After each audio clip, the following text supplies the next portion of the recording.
I've never done this topic before. I've been involved in preservation and interest in architecture here for almost 40 years, but I never sort of zeroed in just on Hartford, so you won't see anything that isn't in this city or was. A lot of stuff from what I call lost Hartford as well. A few years ago, we were traveling in Michigan, where we checked into a motel. They asked, "Where are you from?" When we said Hartford, the person checking us in said, "That city has beautiful architecture." For all we've lost and for all the challenges ahead, that is still true. As early as the 1840s, author and naturalist Henry David Thoreau asked a simple question that is always timely and relevant. What are the features which make a town handsome? Hartford has been blessed by patrons, builders, and architects who not only asked that question, they were determined to do something about it. Aware that the city's image and reputation were fundamental to its competitiveness and allure, they insisted that its built environment telegraph its power and aspirations. Today, even if we're not experiencing a building boom here, how we know and care for our built environment still telegraphs power and aspirations. To know and appreciate is also to build civic attachment, the feeling that we get when we believe we're a place worth caring about. I do. I am sure you do. I hope this presentation enlarges our appreciation. This presentation is a survey that is both chronological and by building types. Impossible to cover everything in an hour. I have drawn from both the buildings we have and buildings we've lost.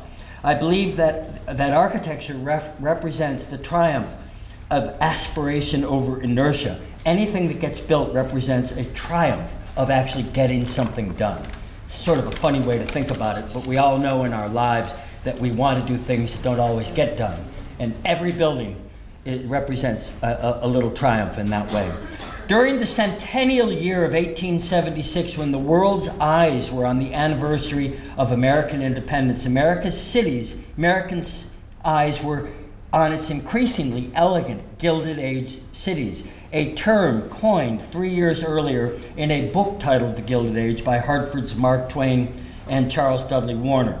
Hartford was a major center of the second high-tech industrial revolution that originated with firearms, and by 1876 it expanded to include sewing machines, machine tools, tobacco, and in another year, bicycles, insurance, and tobacco were also booming. Hartford was one of the jewels of the industrial age, one of the fastest growing, richest cities in America, and it was front page news in a richly illustrated article in one of the nation's most popular variety magazines, shown here. And what did they emphasize? Architecture, industries, institutions, and history. These are a couple images from just before the industrial age, some of the earliest cityscapes that we have. A generation earlier, Hartford was captured pictorially for the first time. On the eve of the industrial age, Hartford was a city of church spires with a busy river port, a prominent state house, and a few mansions. The next 50 years would bring the biggest growth spurt in its history. Again, that's the period from about 1845 till 1900.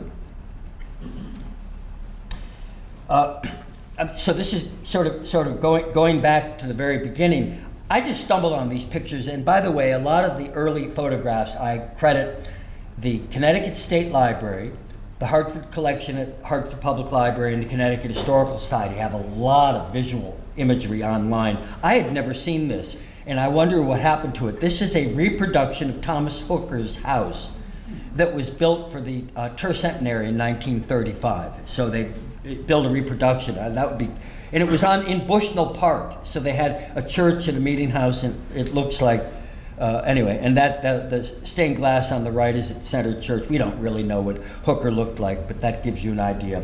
But there were 17th and certainly many 18th century houses that made it into the era of photography. And what a great project this would be for somebody. I mean, these photographs give you little bits of information like where things were.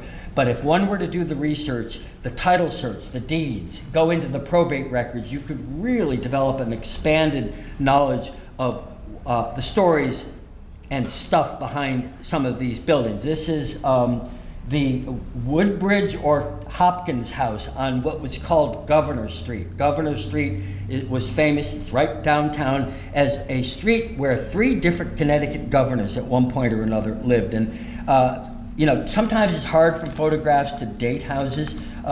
This is said to be 17th century. It's possible that some part of it is. These definitely are. The Butler McCook House, interestingly, this is just amazing. The picture in the upper right is the original Butler Tavern that was across the street where the Baptist church is on Main Street. And when the Butler family built the Butler McCook House in the 1780s, I guess this house got demolished. And when I say the part in the center here, with a big thick chimney, that's the 17th century part. There were other additions put onto it. But the family had been in Hartford since the beginnings, and this, I don't know if it's the original, nobody's ever really photographed it properly, but the staircase from this house, the Butler family packed up the staircase and stored it in the basement of the Butler McCook House, so it's like an artifact. On the left is a sketch of a 17th century house in Hartford, and then below are images, the Horace Barnard House on Retreat Avenue on the left, and the James Dodd House on Lafayette Street on the right. Both of those could certainly be from the 17 teens or 20s, and they made it into the era of photography, but they obviously are not with us now. On the left is the Timothy Dodd House, which was on Washington Street.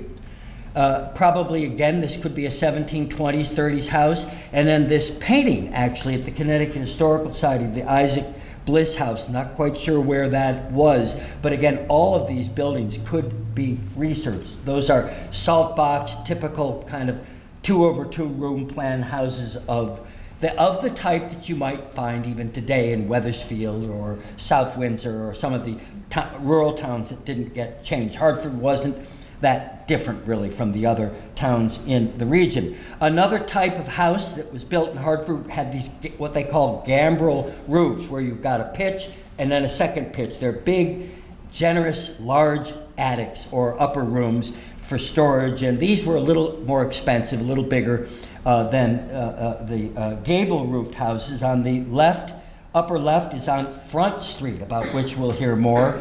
And then on the right was on Gold Street, which is near the ancient burying ground. And then on the lower left, it was on Prospect Street, where the Hartford Club and the backyard of the McCook House and the backyard of the Athenaeum. That was all historic buildings, City Hall, everything wiped out during urban renewal or earlier. But these buildings made it into the era of photography. On the this is another group of even larger gambrel-roofed, really mansions. Norman Morrison, upper left on 38 Prospect. The one on the right there it says it's from Hartford, but they don't give an address, and that is a giant brick mansion, probably about 1775 or 1780, and this was the most expensive thing you could do in this region in that period. A similar building is at one of the properties of the Windsor Historical Society in Windsor. So there are a few of these big brick mansions that survived. Middletown had one.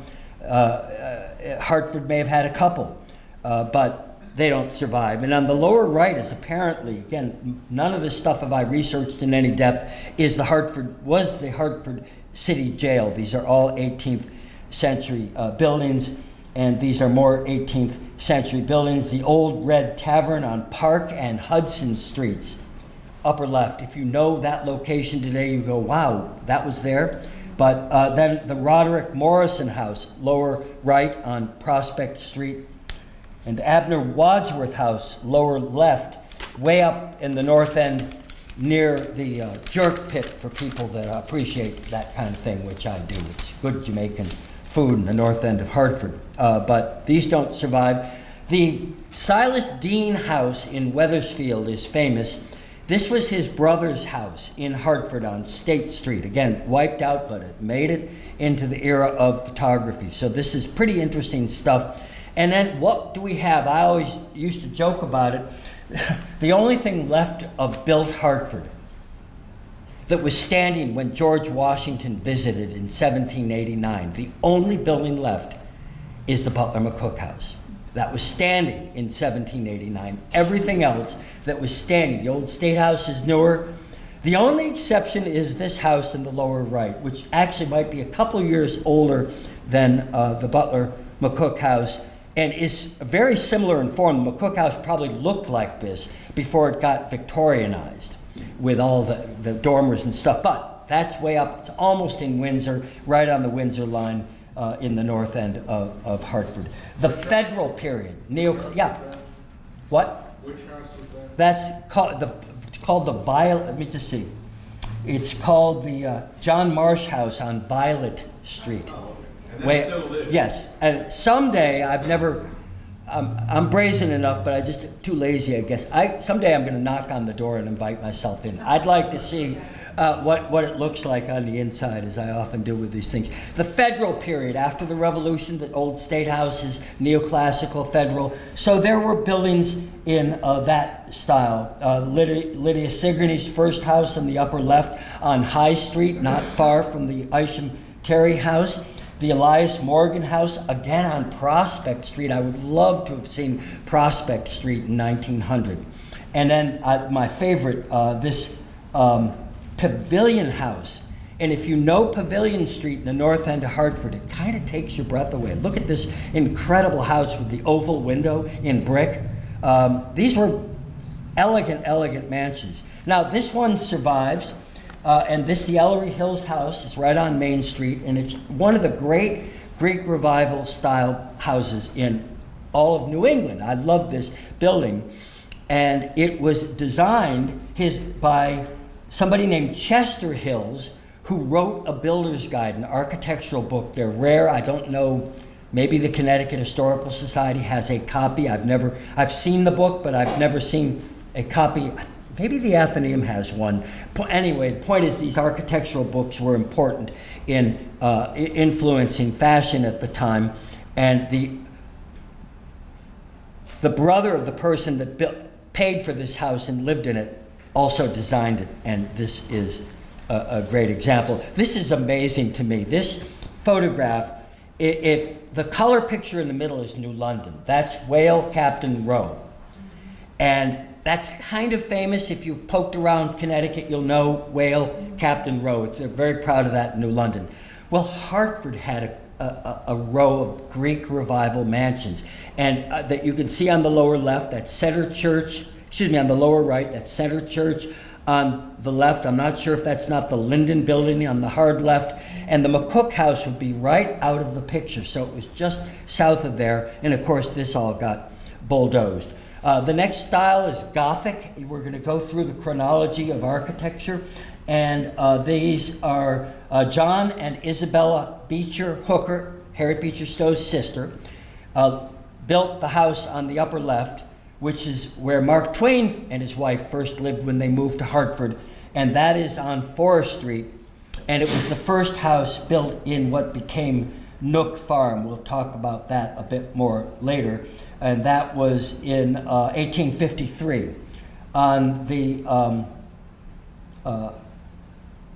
upper right is the Perkins Clark House on 49 Woodland Street, which is not too far from Nook Farm. Actually, both pictures on the right are the same house, Gothic Revival. And the lower left is a house that was belonged to Harriet Beecher Stowe. It was her first house before she moved into the one that we now know of as the Harriet Beecher Stowe house, and that got demolished. That was on Hawthorne Street, but right off of Nook Farm. That's Gothic. This is now the Italian villa style, and architecturally, people are going through the European Romance history and sort of taking a page out of the book of history and designing new style, modern architecture based on historical influences. And the greatest thing of its era in the whole state of Connecticut prior to the Civil War was Sam and Elizabeth Colt's mansion, which they occupied in 1857. It was designed by one of Hartford's first brand name architects, a guy named Octavius Jordan. and it had, I forget, 27 rooms and gas heat and lighting, and it was so state of the art, size-wise, technologically. Had this conservatory steel and glass greenhouse attached to the back. It still stands, but when you look at it today, you don't quite get the original effect because it is all brownstone. But at some point in the 20th century, they covered it with stucco, and it's fine, but it's not what it exactly was. Inside the house, the reception room, she had an art gallery in 1867 when Philip Sheridan, famous general from the Civil War, visited Hartford. And these generals were very famous, and when they came, everybody rolled out the red carpet. And he got a tour of the city, and the thing he wanted to see most was the Widow Colt's art collection, which in 1867 was bigger and more impressive than the art collection at the Wadsworth Atheneum, because the Wadsworth Atheneum at that point was still predominantly a library, and it was also the home of the Connecticut Historical Society. They did have Daniel Wadsworth's picture collection, but it wasn't huge, and Elizabeth Colt was a lot more modern, a lot richer, and this is an amazing thing. And most of that art is now at the Wadsworth Atheneum. The house was amazing. In that neighborhood, this is where the Colt Armory was thriving, so the Wethersfield Avenue neighborhood was really taking off. The Colts built an Italian villa mansion, but just across the street, on the two pictures on the top, was the Samuel C. Colt house, which was Sam Colt's actually son, and the only one that produced heirs that lived into the, I think, 21st century. But in any event, that house is still there on Wethersfield Avenue. The black and white on the upper left shows what it looked like, and then in an early picture, pretty famous house of the same period. And then the lower right is the Solomon Porter house. That's a whole story in itself. Solomon Porter and Sam Colt hated each other, and so I think Solomon Porter's house was built a little earlier than Sam Colt's, like a year or two earlier. It was like the flashiest thing in town. So possibly one of the motivations behind Armsmere was to just blow the doors off this guy. Then the Isham House. The Isham House started out a little smaller, but then they built this tower, and the Isham House is also 1850s. This is the Italian villa style, and I do hope people will sign up and come on this. It's one of my favorite house museums anywhere. I just love it, and I think what Jenna and the folks at Butler McCook are doing with it, like the point Jeff made about the nursing program, is just completely awesome. So, and this is the inside of it. The library was remodeled in the 1880s by Melvin Hapgood, who was a famous architect. We'll hear more about him, but this is the inside of the house. And I love this picture. Well, it actually depresses me a little bit. The picture on the lower left shows what that neighborhood looked like in the age of photography. It was brownstones and townhouses.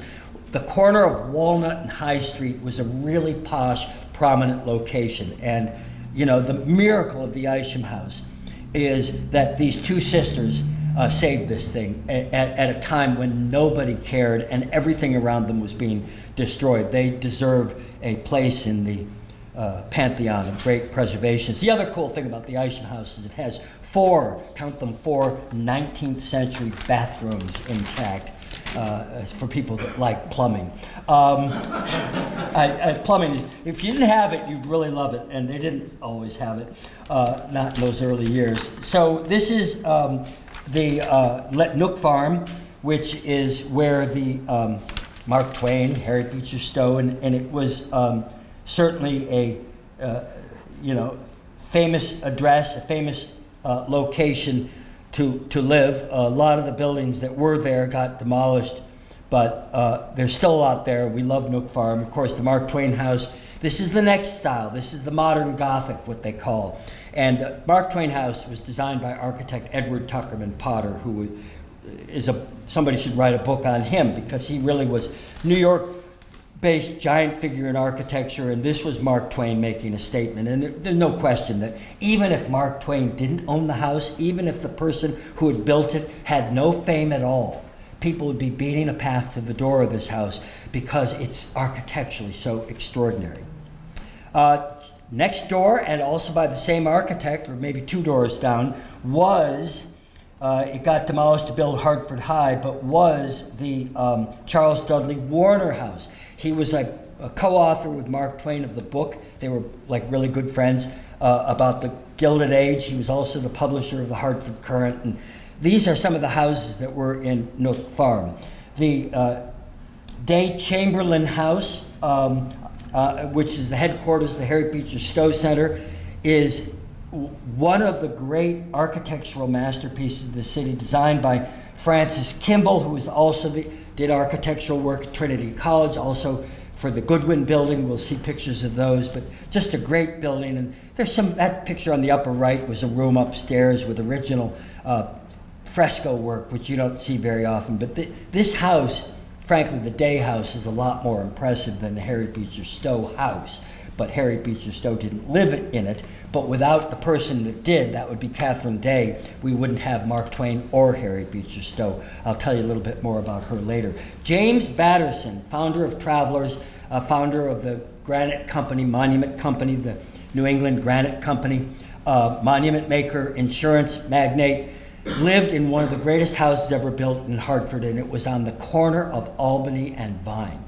And again, the point that I often make about North Hartford is that even though the modern age has not been kind to it economically, this was an important historic place, and there was a lot of wonderful art, and there's still a lot there. But this is the Batterson House.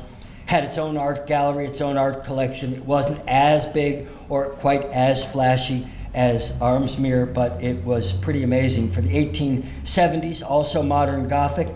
And then just wonderful smaller houses. My mentor and professor when I was a student in college in Vermont used to say to me when I moved to Connecticut, he says, you know, the difference between Vermont and Connecticut is Connecticut was rich. And you really can see it in the architecture. I mean, any one of these houses, and I love Vermont, but any one of these houses, if it was in most towns in Vermont, it would be the flashiest thing in that town. But this is sort of the second tier. These aren't the really grandiose mansions that Hartford built, but they're good ones. And they are in what you might call the, modern Gothic Queen Anne shingle style. They're sometimes eclectic architect-designed houses on the Northam House in the center in Charter Oak Place. On the upper right is on Ann Street, almost across the street from Isham Terry, and the lower right is the Borden Munsell House from the 1880s on Wethersfield Avenue. And again, these are just other examples, and there's so many, there are many, many buildings that I couldn't include. This is the building I call Mini Mark, and it is a small version in the same style as the Mark Twain House. And I had a chance to buy this for $5,000 about 20 years ago, and the only thing separating me from ownership of this house was a wife.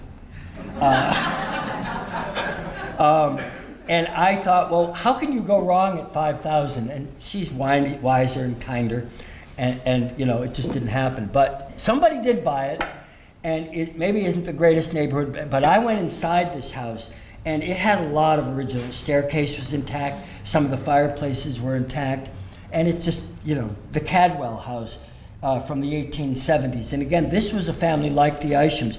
They hung in there at Hartford. First you had the interstate highway decimating the neighborhood in the late 50s, early 60s. Then you had race riots in the 1960s. And the only people left after 1968 were like the Isham sisters and very few others. But the Cadwell, I think they were a couple maiden sisters too that hung in there.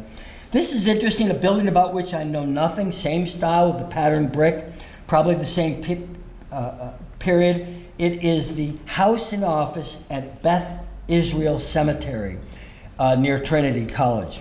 a building I'd love to get inside of someday. This was Elizabeth Colt's rental house. She didn't want neighbors she didn't like. So she bought the whole neighborhood pretty much and built houses for rental so she could have control over. She was the richest person in the city at the height of its, when Hartford was the richest it ever was, Elizabeth Colt was the richest person in Hartford. It's interesting. And she built this, it was designed by architect George Keller, about whom we'll hear more. I love this house on Collins Street. High, what they call aesthetic movement, with lots of decorated brick and tile and woodwork and carving. And probably if I ever got inside of it, I've never have been, you'd have ceramic tiles and who knows. But these were elegant, elegant mansions. Finally, in the 1870s, 20 years later, somebody outdid the Colts, not by a lot, but by a little. The Major James Goodwin, known as the insurance king of Hartford, built this mansion on Woodland Street near what is now St. Francis Hospital. And his son, about whom we'll hear more, Francis Goodwin, was a minister and an amateur but very skilled architect who traveled to England in 1870 on assignment for Trinity College, a story unto itself. But when this house was new, it was the most state-of-the-art progressive architectural statement in the whole country. And I was talking to Jen about postcards. There are postcards of this house because people wanted souvenirs like, oh, what's the greatest house in Hartford? Well, there are postcards of Woodlands and of Armsmere and of others. And it had this amazing, the lower right is what they call a stair. It's a front entry hall with a fireplace in it. And that is a whole topic in itself. But the floor plan was brilliant and visionary. The picture on the lower right is of Surrey Place. When Francis Goodwin went to England, he built a collection of architectural photographs documenting what was going on, the state of the art of the architectural profession in England in 1870. The Athenaeum owns this collection of photographs. Nobody's ever studied them. It would make an amazing presentation. In the age of Google, it would be very easy to document the backstories between these houses. But this is some of the stuff he was looking at. He engaged the New York firm of Herder Brothers to design, to produce the furnishings and various things. It was an incredible estate. The house was bulldozed in the 1940s, but not before they removed the finest room in the house, the ladies' reception room, and installed that at Wadsworth Athenaeum. The shingle style in the 1890s, this is the north end of Hartford again, on Sargent Street. And I love this. I had an interesting correspondence today. I'm still trying to wrap my mind around this brief little moment in architectural history when they were building houses that looked like castles. This isn't the most ambitious one. It's on 1726 Prospect from 1901. But according to Patrick Pinnell, who's an architect and friend, there was a major issue was being explored at the time about what building type was the best central emblem of American society and culture. And they went through this period where there's man in his castle. So they had this concept. This is about 1900, and there were a bunch of these around the country. But Frank Lloyd Wright, according to Pinnell, came up with a better idea, and what became the definitive idea, which was the suburban raised ranch house, essentially. I mean, I won't, anyway, the best man won, maybe, I don't know. This is stunning. Emily Holcomb was one of the greatest preservationists Connecticut ever produced. The Holcomb family owned this 18-teens federal period house on Spring Street. It was demolished in the 1950s, but it never left the family. It was basically kind of a federal period house with this wing, with this little pavilion projecting on the front. And in the 1890s, her husband was the president of the Phoenix Insurance Company. They decided to add 7,000 square feet to it. And they did it in the colonial manner, so they colonialized this. It's so off the charts. And the fact that this thing remained in the family with all of its collections intact. This is the interior of this magnificent house that, you know, again, there's some of the architectural fragments. Obviously, I've got photographs. But this was right in Spring Street. Some of you may remember the late Shepherd Holcomb, who probably would be 97 now if he was living. He lived to be 93, and he grew up in this house. So he remembers this neighborhood vividly, and his intense grandmother, who was a collector, a preservationist, and a force in nature. She's one of my heroes. This is Woodside Circle, which I don't know the back. Most of these houses are from the 1920s. The upper right is a Frank Prentice house from 1926, designed by his son, Merrill Prentice, who studied at the École des Beaux-Arts in France, and parents gave him a little commission. On the right is number 39 by architect Russell Barker, about whom I know very little, and then Smith and Bassett, an architectural firm about which I'll say more, did the house on the lower left. This is Woodside Circle, and there's some great houses there. I got into this house. I wish I could get in again. It's actually for sale at the moment, 1010 Prospect Street. I got in this house 35 years ago. The owner, it was built in 1919 by William H. Putnam, after whom the Putnam Bridge is named. He was a hardcore collector, and I walked into this house and it was just loaded, floor to ceiling, with antiques, and every room in the house was a different historical period. They had a medieval room and a neoclassical room. I mean, it's really, and this I think, well, I know, is also by the architectural firm Smith and Bassett. The Connecticut Historical Society has 500 of their architectural drawings. Nobody has studied them. Mount Vernon, George Washington's house, famous, lower right, reproduction of it.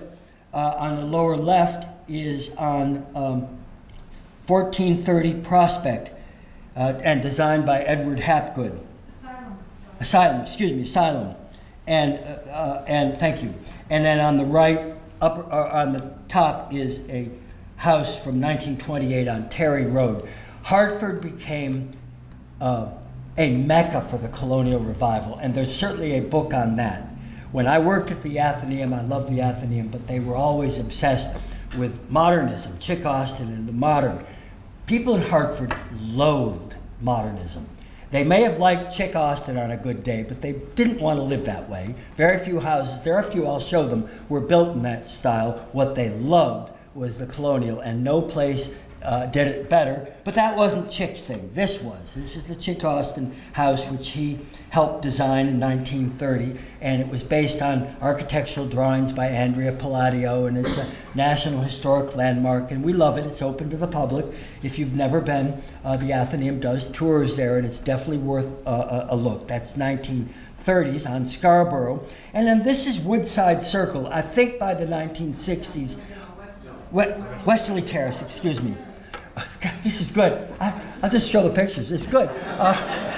Westerly Terrace may have been one of the last streets in Hartford where they were still building stuff before the big exodus to the suburbs. But these are some, and I don't know a thing about these houses except that I can date them.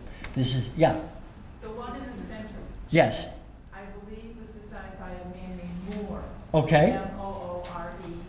He was pretty well known in New York, and he studied, I think, under Frank Lloyd Wright. Awesome. All of these stories, again, when Jeff Partridge talks about the Hartford Heritage Project and this continuing lecture series, what we need is 101 more people engaged in storytelling, developing. There's so much material to work with. So that's houses. Now we're going to move to houses of worship, churches. Hartford's, amazingly to me, in 1935, they built I don't know if it was to scale, probably wasn't, but a replica of Hartford's first church from the 1640s. That was in Bushnell Park during the 300th anniversary of the city. What happened to it, I don't know. There's very little evidence. There are no photographs and no paintings that show the next generation of the first church. Setter Church, which I'll show in a minute, is from 1808, but there were other churches. There were other meeting houses that belonged to that church in different periods. This picture in the upper right shows South Church in about the 1820s, before they built a new, replaced it. That building is from the 1740s or 50s. But that's like all we've got. These are paintings that show some of that stuff. And then this is Center Church, which is glorious. It's been remodeled. It's a Baroque masterpiece, allegedly designed by Daniel Wadsworth, but built by the same builder who built the old State House, and his name was John Leffenwell. And you know, the Tiffany stained glass. I mean, this is a national treasure, to be sure. Trinity Church, as it was originally called, is now known as Christ Church Cathedral, and it's right across the street. In fact, I'm looking at it right now. And it's completely awesome. The Episcopalians, when they took over, and I don't know if it was a hostile takeover, but it was definitely a takeover. And by the 1870s, the moneyed set were mostly, not all, but mostly Episcopalians. And two things the Episcopalians did that were annoying to the Puritans. One is they celebrated Christmas. That's a way to win friends and influence people. The other was that they were grandiose architecturally. They would make these, they were beautiful, unbelievably, just dripping with ornament. Beautiful, beautiful buildings. And this epitomizes that. Designed by Ithieltown, 1828, English Gothic. So this is a new age, and the carving, and just the interiors here, and the stained glass, and all the history of it. I just, you know, and I did a tour of these churches for first night. I keep trying to convince Mike McGarry that summer might be a better time for some of these outdoor activities. But I gave a tour of the ancient burying ground this year and a year ago at night in 8-degree weather. I'm amazed that people turned out, but there are other times of the year where it would be more fun, I think. But this year we did a sculpture tour in the pouring rain, and 15 people turned out for that, so God bless them. But, you know, summer might be better, but I like first night, and this church is just amazing. Well, the Catholics got into the business too. St. Peter's Catholic Church, 1868, and I should add that the biggest story you'll never read about in historic preservation, well, you might read about it, but the biggest story in preservation today is the incredible threat to these houses of worship. And that's a whole story in itself. And the reason you won't read about it is another story in itself, not for tonight, but it is troubling in the extreme to me.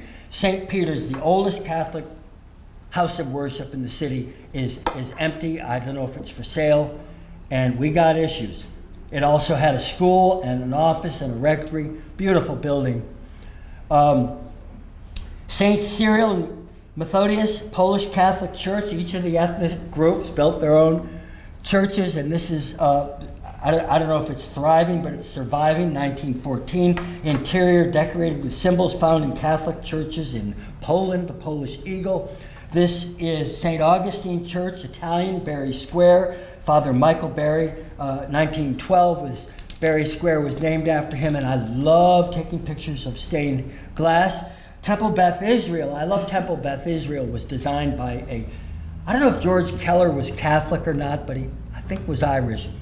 And that's a very ecumenical spirit. The Jews hired a Catholic to design their building, but he was the best architect in Hartford. And on the Catholic Church, there's a great story. The Star of David is right in the center there because a rabbi and a priest became friendly, and I think it was the Catholic Church burned down and the synagogue was open for the church or something. Yeah, you know that. Well, I don't know that, but there are a lot of these wonderful stories. In the faith community, Hartford was the center of the religious book publishing industry in the United States for about 40 years. I mean, there's so much history here that we need to excavate. And then, yeah. Can you go back one slide? Yeah.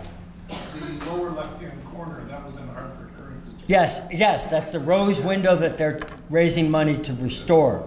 And this is Charter Oak Cultural Center, which took this on. Temple Beth Israel still very much exists, but they aren't in this building anymore. I love Sacred Heart. This is where the German Catholics in the north end of Hartford, big, huge Irish and German migration to this city during the industrial age. Just a beautiful building that is also empty and sucking wind at the moment. And it was a pretty thriving Hispanic congregation, at least when I took that picture on the lower left, which was not more than 4 years ago. But, we don't know. This is behind the Keeney Clock Tower, And sometimes when we do tours in the North End, that we've opened this in the past, it's great. Another North End house of worship. This is the Liberty Christian Church up on Albany and Vine. 1913 on the left, on the right. And the facade, this is an amazing story. In 1913, what they called the Horace Bushnell Church, which was downtown, the Fourth Congregational Church, was going to be demolished in the 1850s. It had been built in the 1850s, and they were going to demolish it. And the architect, S.M. Stone, Davis and Brooks, the architects who worked on this in 1913, decided, let's salvage the facade of this 1850 church, and we'll build a new church up Albany Avenue with that steeple and facade, which was designed to emulate the Center Church in New Haven. It's more than you want to know, probably, but there you go. The Windsor Street Congregational Church, now the Home of Faith Congregational Church on North Main Street, and they are in trouble, at least if I've heard this correct. And a glorious building from the 1870s across the street, AME Zion, another African-American, been an African-American parish since 1926.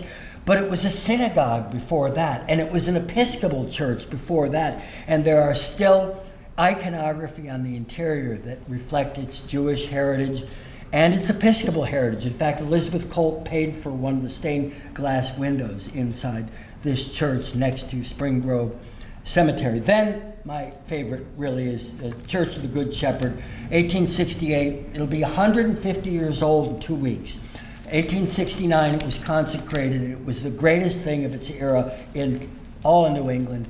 And it really kicked off the Gilded Age era fixation on the Gothic, the High Gothic, and we'll see more of that. But this was the first project in Hartford by Edward Tuckerman Potter, the architect of the Mark Twain House. Henry Sharps was the greatest stained glass artist in the United States at the time, did all the interior windows.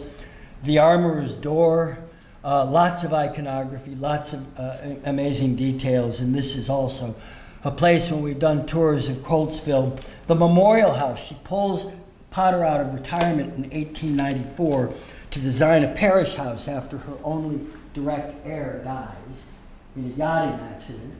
And I call this the great eccentric masterpiece of American Victorian design. And it's also one of the first examples in the country of what architects and preservationists today call contextual design, which is that you design new to blend with the old, because this building does harmonize with the church, but it's 30 years later.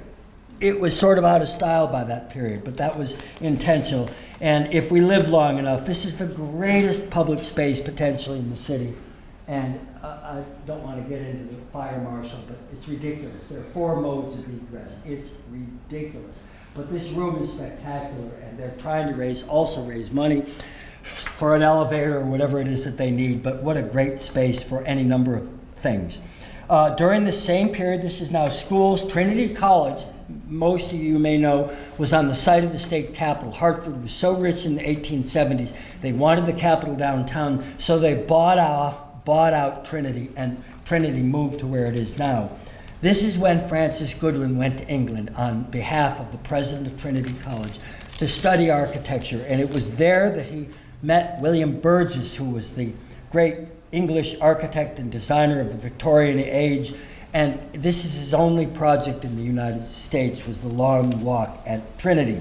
Seabury Hall, Jarvis Hall, and eventually Northam Towers during the 1870s and 80s. And Trinity's campus, when it was new, was bigger and more impressive than Yale.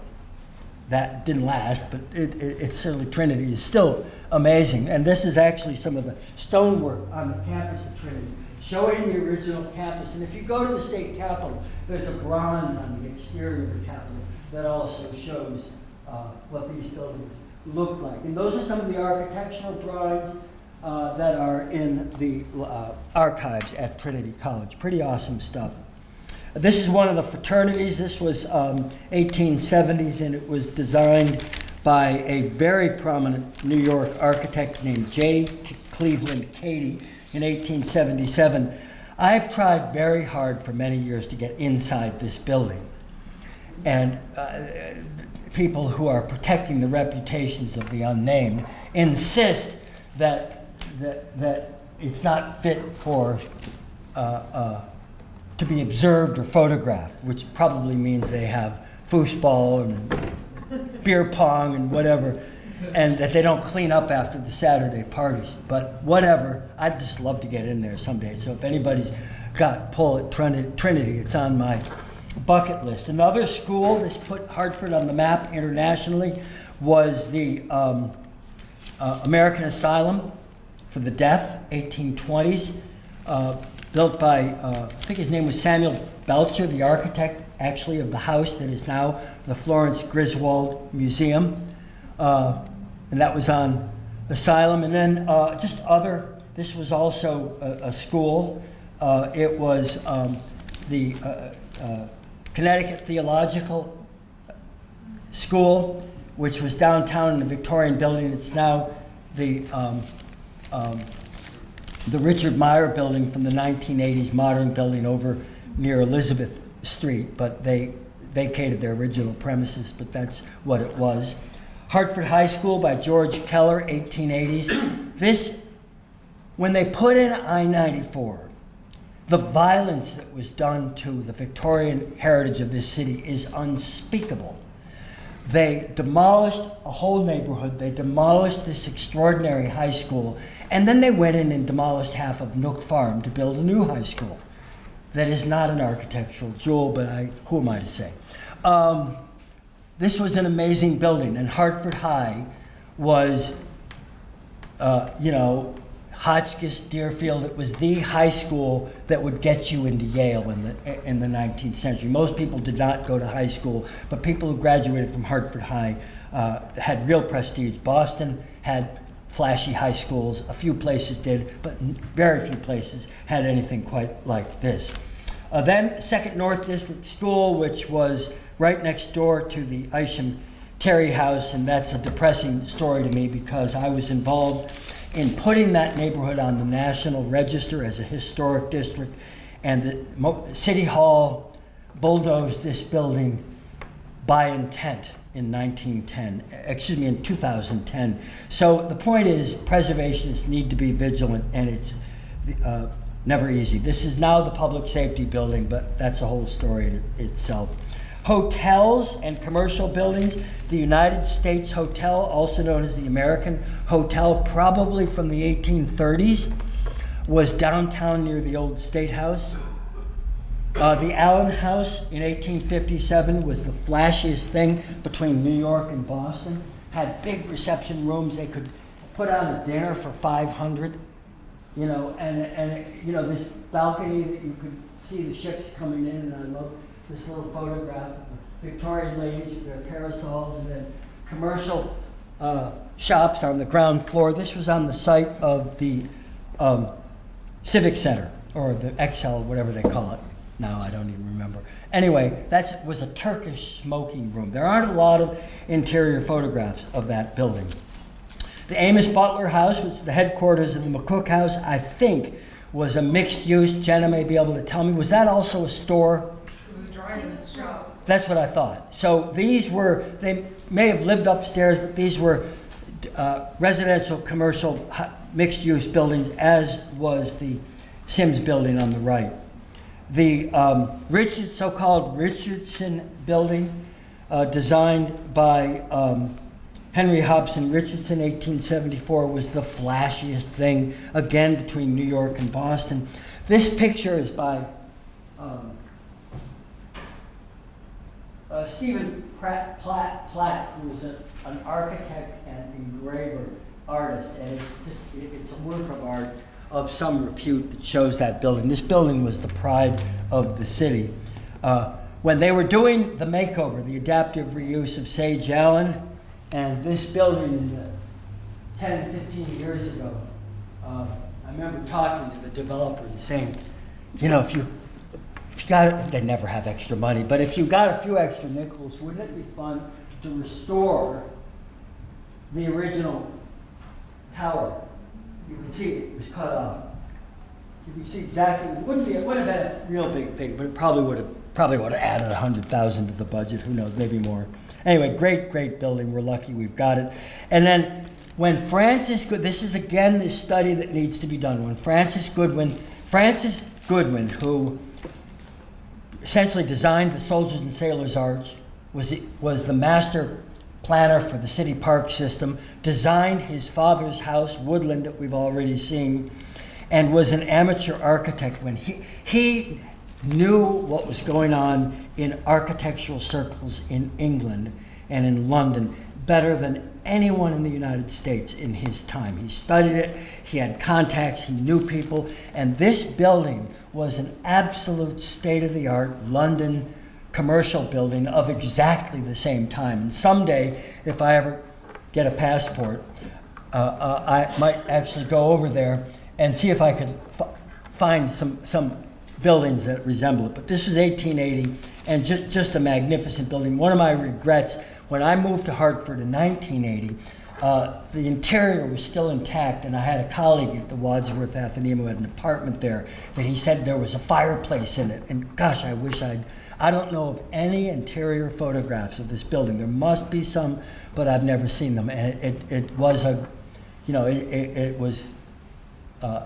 adaptive reuse where the interior didn't survive. Anyway, it was so famous that it was used as advertising by the firm that made the terracotta decoration in Boston. Here we are in the G. Fox building. This building was built in 1918, but Beatrice Fox Auerbach did a major makeover in the 1930s and made it sort of Art Deco. So it feels, particularly on the ground floor, like a modern deco building, and it would be hard to overstate the importance of the G. Fox building in the folklore and reputation of this city. Beatrice Fox Auerbach was a genius, and she put Connecticut on the map. It was one of the best run retail businesses in the country, and anyway, it is what it is. Some of you, who in the room is a fan of the magnificent Mrs. Maisel? Oh, that's good. Me too. And the scenes inside the department store are so precious, and when I'm watching those, I keep thinking that was probably G. Fox at the height of its glory. This is a building that was also a mixed-use commercial on the ground floor, residential upstairs. The Flatiron Building from 1896. This is another building that my wife won't let me buy. And it has been, and I have a plan for it, and if anyone in the room would like to just talk about it afterwards, the greatest donut shop in all of New England is in West Springfield. So I put them on the ground floor and brand them Hartford's finest donuts, because the police station's right across the street. And I'm going to get the Jerk Pit, which is the most amazing Jamaican food in New England, to have a shop here. And then we'll do the upstairs. I don't know a thing about real estate or development, and I probably could afford to buy it if it were for sale, but I couldn't afford to do anything with it. So we'll just leave that as a pipe dream. But the location is so great. You can walk to the Isham Terry House. You can walk to the G. Fox building. It's a short walk from downtown. I love this building. Old State House, 1796, Charles Bulfinch, but built by John Leffenwelt, who's buried in Old North Cemetery, a neoclassical, whatever you want to call it, federal style masterpiece. I love that picture in the upper left that shows the landscaping. And this building appears in every representation of the city. It was almost demolished twice. In 1910, when Emily Holcomb stood up to the wrecking ball, and then again in the 1970s. So we're lucky to have it. And this is the inside, the Senate chamber and the House chamber, and this is a national treasure. And then, my friend, I couldn't avoid putting Bill Fowley literally in picture, stuff you can do with PowerPoint. There isn't really, but there's a picture of George Washington behind him. But I thought, given the circumstances, Stewart's Museum, which is a story in itself, is one of the great genius moves of the past half century in terms of museological. What museums do with their content matters, and it's not always brilliant. Sometimes it is.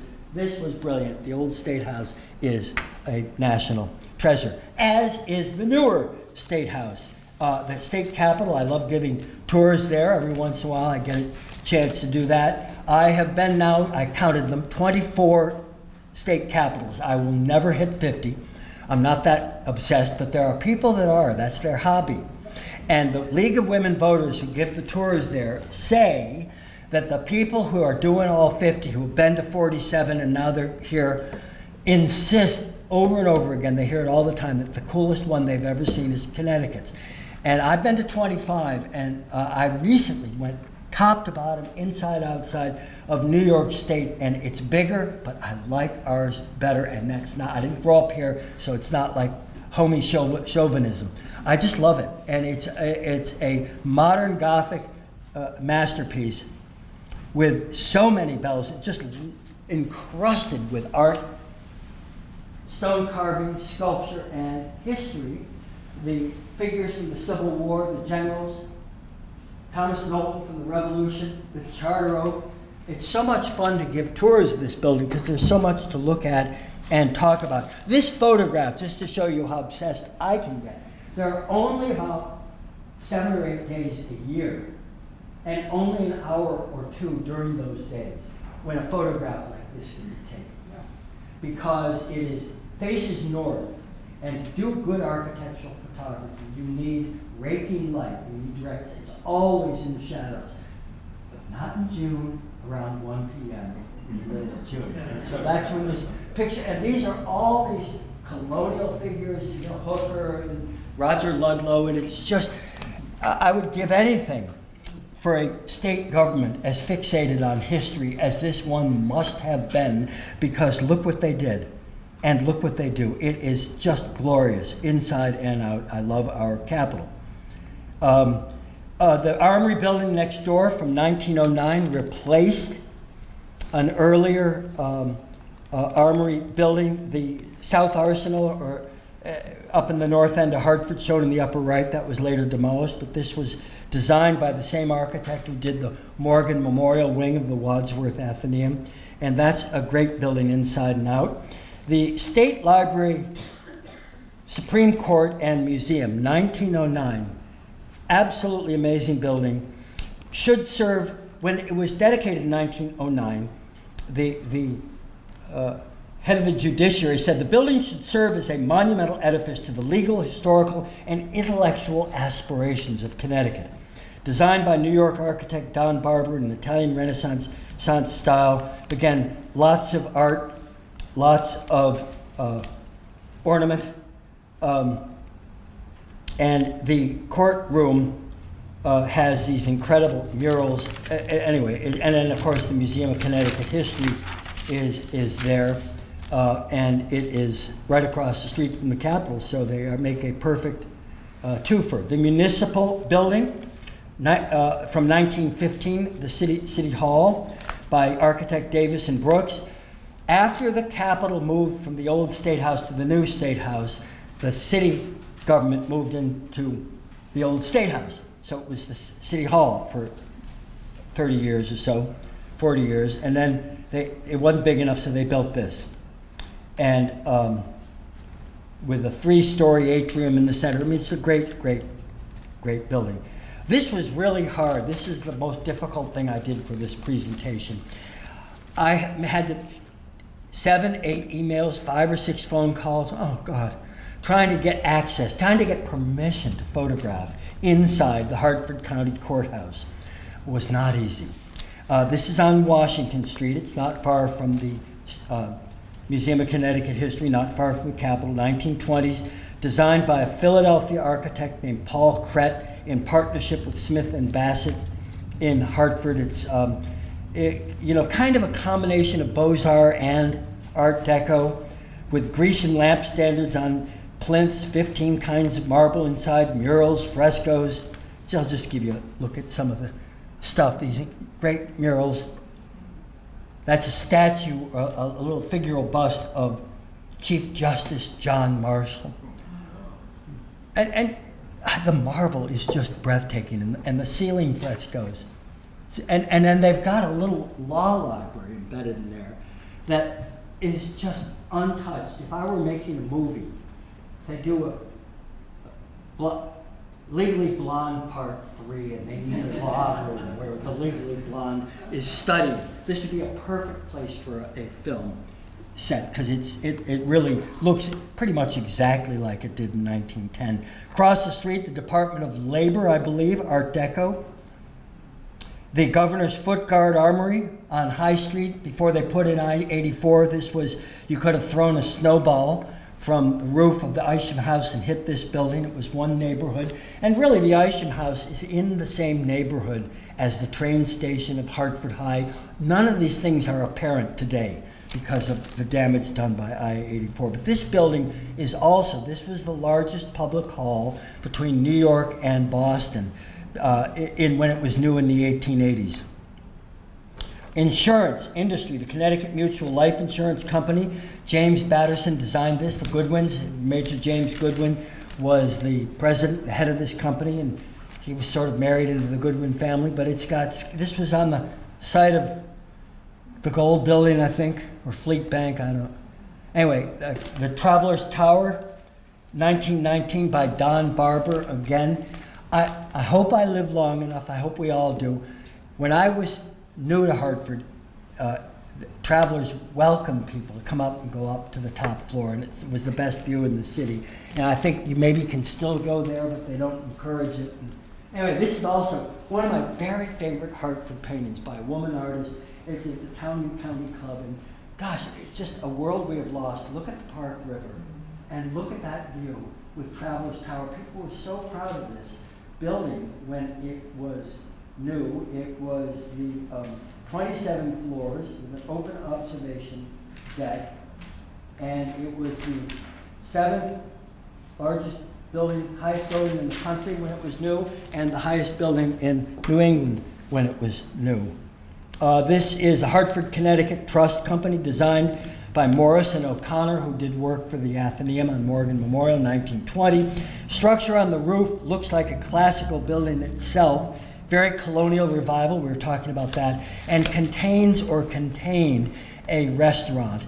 I was up there maybe 30 years ago. I don't recall it. I've never seen a picture. I tried last week to get access, and maybe someday I will. But you can tell by the grand windows there's something important going on the top of that building, and it's great. Then Etna, this was my other little project for this talk, was getting inside Etna. And that was a little easier, but not easy, to get to photograph the interior. James Gamble Rogers, the architect who did so much work for Yale, this largest colonial building in America. Colonial Revival, height of the Colonial Revival era, 1931, in the midst of the Depression, 4 million bricks, all from Windsor, Connecticut. So it's locally grown in every imaginable way. And with these rooftop gardens and the executive suite with the dining room, and these are some of the buildings or rooms that I got into for this. And then Ellen Shipman was one of the major figures in American landscape architecture, and she did the grounds planning and the rooftop garden, and they have wonderful drawings, and the rooftop garden is maintained. And then I love this. This I don't think exists anymore, but this was at Etna. This was the Pine Room, and they had 1930 various kinds of I don't know what they exactly did with it, but it looks like she's setting up for some kind of fancy lunch with maybe the Board of Trustees or who knows. But Wallace Nutting designed the room, provided the reproduction furniture, and furnished some antiques for it. Wallace Nutting Collection at Wadsworth Athenaeum is famous. I'm coming to an end here. Covenant Life Insurance Building across from St. Francis Hospital, 1957, designed by Sherwood Mills and Smith of Stamford. This was an artist, a sculptural artist named Constantino Nivola. And he was a specialist in sand casting, bas-reliefs. He became a professor of design workshop at Harvard. And this is a really important work of art that nobody pays attention to much. But these are Marilyn Monroe's footprints that were incorporated into this incredible 1957. And you know, this is the beginning, this is the period of the suburban exodus, so not much was built after the 1960s. The boat building, so-called Phoenix Mutual by Max Abramovitz, 1963, the world's first two-sided building. And I've not been all inside and out, but I've been inside a little. And it's pretty cool. We're glad it's there. Industrial buildings.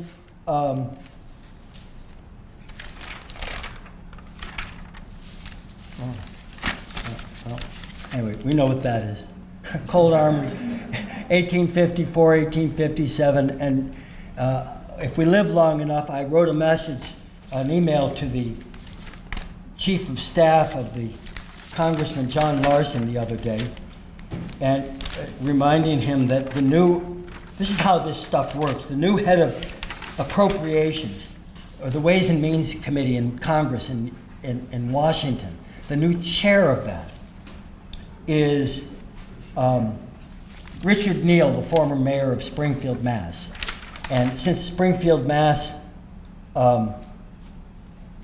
manages this building, manages the park, maybe we can finally get some, I mean, if they got $4.5 billion for a wall, yeah. When he was mayor of Springfield, he's the one who saved the train station and we got the money to restore it. Well, we got to, you know, and they said, oh, that's a good idea. Well, yeah, it's a good idea. And apparently he and John Larson were doing a CT rail thing recently together, and I'm sure they're buds. But they also have adjoining congressional districts, and they share these two national parks. So let's get the damn money so we can get the visitor center built for the national park, which will add 100,000, please. Yeah, in the back. That's my personal project right there. What is? I can't hear you. No, getting a visitor center made at the coal factory, but actually the diaries of David Debris, which you can actually go see, the CD Historical Society, he gave the exact dimensions of the original Flatiron House at the first settlement of Hartford, 27 by 14 foot. Wow. 3-story building, a stairway to the second floor, and the third floor had a ladder, which was a door.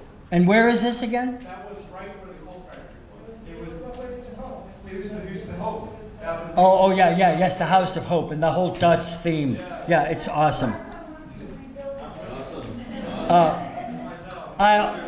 Worker housing is also part of the picture there, and there are 33 historic buildings from the coal era in this national park, which is incredible. This is the last of the instances where my wife talked me off the ledge. I could have bought this building 5 years ago for $55,000. And I said, how on earth and it had 2 tenants already. How on earth do you go wrong at $55,000? Because I just want to get the building in the hands of somebody who would for sure love it. And I won't, there is an answer to that question, but I'm not going to repeat it. This is Potsdam Village, part of Colt, where the Wicker Factory was.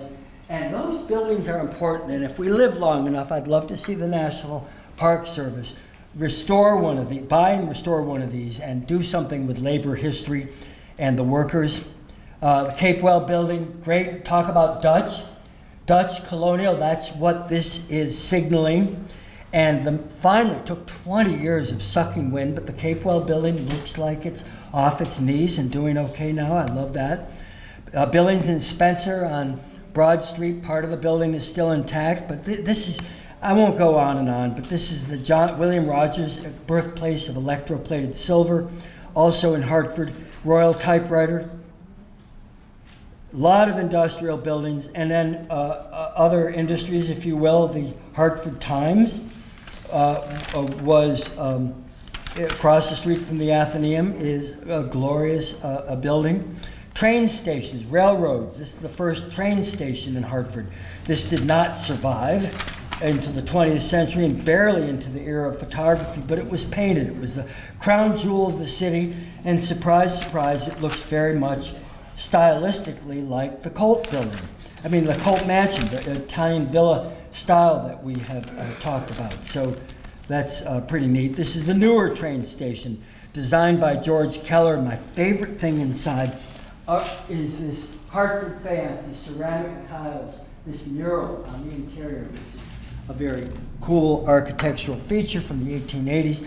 The Athenaeum itself, 3 building periods, 4 actually, the Wadsworth Building, the Morgan Memorial, the Colt Building on the lower left from 1910, and the Avery Memorial Building, which Chick Austin, it's said to be the earliest international style museum interior in the country, and it's, these are great buildings. The Orphan Asylum, I'm going to speed this up, but there's so much institutional architecture that got lost. The Widows' Homes in the North End, right across from Old North Cemetery, these were also part of the apparatus of social service after the Civil War. Lots of widows, 1864, pretty cool buildings. The YMCA kicked off the modern preservation era and is sort of a tragic story because it was lost, but at least it got people motivated. The Masonic Temple, another building that still survives. These are institutional buildings. The Polish National Home, you have to love every bit of this. 1930, the Polish community at this point was rocking and rolling. They built the church, there were a lot of them, and they built this incredible building, which it has another wonderful performing arts auditorium upstairs and a bar and restaurant downstairs. I love the Polish Home. Art Deco, 1930s. Hartford Stage, Robert Venturi, great important building from 1968.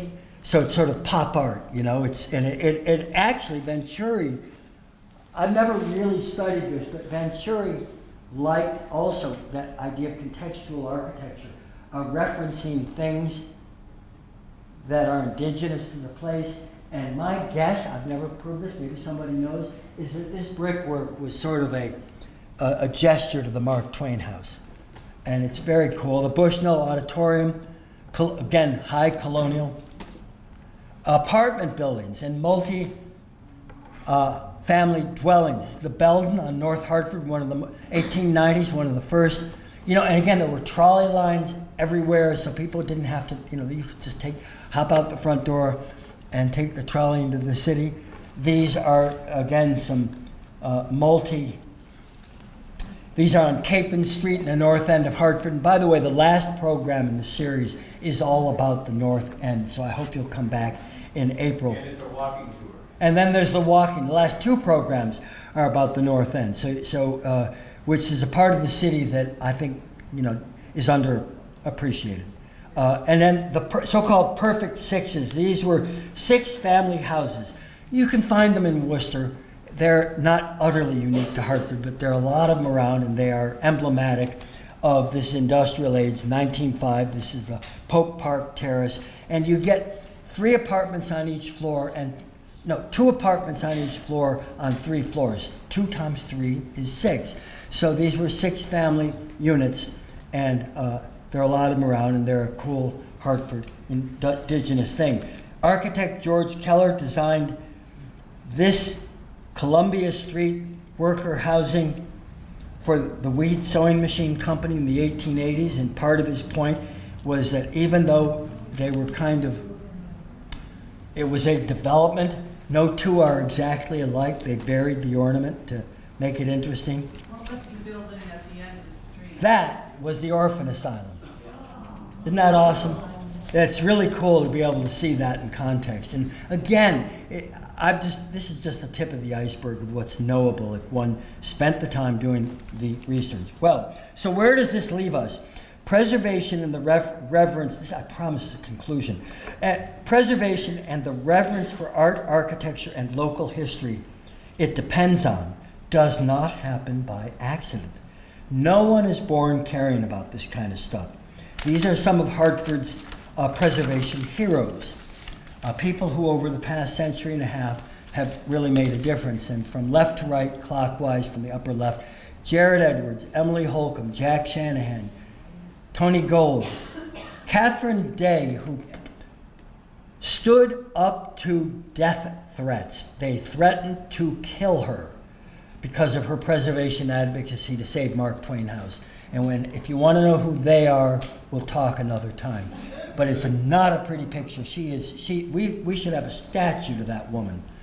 And she left so much money in the public domain that they could afford to build one. Ann Kukrow, Tom Condon at the current years of preservation advocacy on the bottom row on the right. Bill Warren was a genius, the first director and the person who brought the Harriet Beecher Stowe House online, the first director of the Stowe and Twain House. The late Bill Foudy, and then just to the right of him in the center there, Isaac Stewart, who wrote the first history of Hartford and saved the Charter Oak and did a lot of really cool things in the 1850s. Greg Andrews to the left of him, and then the late Dave Ransom. These are some of them were my friends, are my friends, and heroes. Urban Renewal and the Redlining and Slum Clearance. This is a book that has never been properly written, and you could do it. Hartford, New Haven, Bridgeport, New London, many cities in Connecticut and cities all over the country. As I like to say, urban renewal did more damage to American cities than World War II did to Europe. And nobody yet has ever apologized. The IMLS is doing a project right now, a national project, which is in 6 cities in the country to discuss just this. Well, they should bring it here because we've got... We are one of those cities. Really? Well, New Haven has awesome. It was hammered harder between Yale's expansion and urban renewal. It's unbelievable what New Haven had prior to all of this. Anyway, and let us not forget that urban renewal was, I hate to use the R word, it's so overused, but it was fundamentally racist. And it was also anti-Catholic. What a nice, swell bunch of white guys they were. And you know, it just makes me ill because this was a city that's still worth caring about, but it was a lot more so before we did all this. And it's just, you know, anyway. And it became an office park, and now none of the offices are, anyway, whatever. The beat goes on. And as recently as the 1990s, this was the last time, mid-90s was the last big end of the 80s building boom. And there was a development. This was their vision for the future of Hartford. I'm not sure the Patriot Stadium was in there, but it was just what I call the construction industrial complex, the same group of guys, different generations, same mindset, that tried to kill Catherine Day. You know, every old building is a threat to their existence because all they care about is money. And I'm sorry for being the way I am, but I'm not apologizing. And then, God, Front Street was something. It is something, I guess. I'm not wild about the way the design ended up. And this was heartbreaking to me, and I won't tell the whole story, but I really tried. I was involved in what they call the Downtown North National Register District, in which the Second North School was a central, the Isham House, Clock Tower, the Keeney Hotel, and my beloved, I still want to put that pizza place, not pizza, donut shop in there, the Flatiron Building. Anyway, it was unnecessarily demolished. Books, you know, there's been nothing substantive written about Hartford architecture since the 1980s, but some of this stuff you can find on Amazon and online, Structures and Styles, and then the 3-volume Hartford Architecture Survey from 1980, and Dave Ransom's wonderful book about George Keller. Preservation, the movement was huge from the 1950s into the 1980s. We have an active state historic preservation office housed within the Connecticut Department of Economic and Community Development, maybe not the best idea, but they do good stuff. The Connecticut Trust, the Hartford Preservation Alliance, they all need support. It's time to rekindle the power and fervor. How that might be done is a subject for another day, but like everything, it all starts, begins, and ends with one word, which is love. At the end of the day, it's about that, love. As you cannot possibly love a person you don't know, it's hard to love a place you don't know. Local history is living history and the basis of civic attachment. What Capital Community College is trying to do with the Hartford Studies Project, I can't think of anything more important going on in education today. So that's the end of me. Thanks for coming out.